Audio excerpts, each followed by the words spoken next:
Operation procedure തുടങ്ങുക എന്നൊക്കെ പറഞ്ഞു കഴിഞ്ഞപ്പോഴത്തേക്കും ഞാൻ വിചാരിച്ചു എൻ്റെ BP കൂടി എനിക്ക് വല്ല അവിടെ വല്ല അറ്റാക്ക് വന്ന് പോകുമെന്ന്, അങ്ങനെയൊക്കെ ഞാൻ ചിന്തിച്ചായിരുന്നു സത്യസന്ധമായിട്ട്.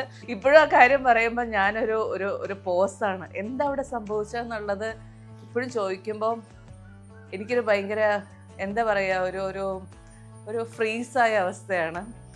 കുറച്ച് നേരം അവരെന്തൊക്കെയൊക്കെയോ ചെയ്യുന്നുണ്ട്, ഇവിടെ ഇങ്ങനെ ഇളകുന്നുണ്ട് അനങ്ങുന്നുണ്ട് എന്നൊക്കെയുള്ളൊരു ഫീലൊക്കെ എനിക്ക് വരുന്നുണ്ട്. കുറച്ച് നേരം അപ്പം എൻ്റെ മനസ്സിൻ്റെ ഉള്ളിൽ ഇനി വേറൊരു ട്വിസ്റ്റും കൂടെ ഞാൻ പറയാം. എൻ്റെ മനസ്സിൽ എവിടെയോ എനിക്കിതൊരു ആൺകുട്ടിയാണെന്ന് ഭയങ്കര ശക്തമായ ഒരു ബോധ്യം കിടക്കുകയാണ്. ഇവൻ ദോ ഞാനൊരു പെൺകുട്ടിക്ക് വേണ്ടി ഭയങ്കരമായി ആഗ്രഹിക്കുന്നുണ്ടായിരുന്നു. പക്ഷെ എന്താണെന്നറിയില്ലായിരുന്നു, ബാക്ക് ഓഫ് മൈ മൈൻഡ് ഇതൊരു ആൺകുട്ടിയാണ് എന്നിങ്ങനെ കിടക്കുന്നുണ്ട്. അപ്പോൾ എന്താണ് സംഭവിക്കുന്നത്? പക്ഷെ ആ സമയത്ത് നമ്മളത് ഏത് ജെൻഡറാണേലും നമ്മൾ വളരെ ഹാപ്പിയാണ്, നമുക്ക് കുട്ടിയെ നല്ല രീതിയിൽ കിട്ടിയാൽ മതി എന്നുള്ള മാത്രം ആലോചനകളേ ഉള്ളൂ.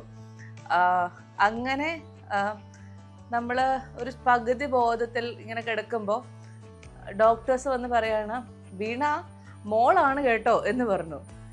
ഇത്രയും മാത്രമേ എനിക്ക് ഓർമ്മയുള്ളൂ. പിന്നെ അങ്ങോട്ട് എന്താ പറയുക, ഞാൻ ഭയങ്കരമായിട്ട് കിടന്ന് കരഞ്ഞു. അത് എന്തിനാന്ന് ചോദിച്ചാൽ എനിക്ക് സത്യമായിട്ട് ഇപ്പോഴും അറിയില്ല.